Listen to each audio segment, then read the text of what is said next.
অনেক দিন আগে এক গ্রামে থাকত রুবেল নামে গরিব রাখাল ছেলে। তার গায়ে ছিল ছেঁড়া জামা, পায়ে ছেঁড়া স্যান্ডেল। সৎ মা তাকে খুব কষ্ট দিত। প্রতিদিন সে ভোরবেলা মাঠে ছাগল চড়াতে যেত। একদিন মাঠে হঠাৎ ঝড় বৃষ্টি শুরু হল। রুবেল গাছের নিচে আশ্রয় নিল। তখন একটি অদ্ভুত আলো ঝলমল করতে করতে তার এক ছাগলের গায়ে এসে পড়ল। আশ্চর্য! ছাগলটি হঠাৎ কথা বলে উঠল। রুবেল, মন খারাপ করো না। তুমি সৎ, পরিশ্রমী আর দয়ালু। আমি তোমাকে সাহায্য করব। এরপর ছাগলটি মুখ খুলে চকচকে সোনার মোহর বের করতে শুরু করল। রুবেল বিস্ময়ে হতবাক। সে কয়েনগুলো ঘরে নিয়ে গেল।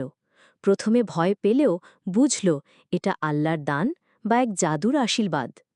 কিছুদিনের মধ্যে রুবেল নতুন ঘর বানাল। সৎ মাও আর তাকে কষ্ট দিতে পারল না। ধীরে ধীরে সে গ্রামে সবচেয়ে সুখী আর দয়ালু মানুষে পরিণত হল। সবাই বলতো যে সত্যি ভালো আর পরিশ্রমী, ভাগ্য তাকে একদিন না একদিন পুরস্কৃত করেই দেয়।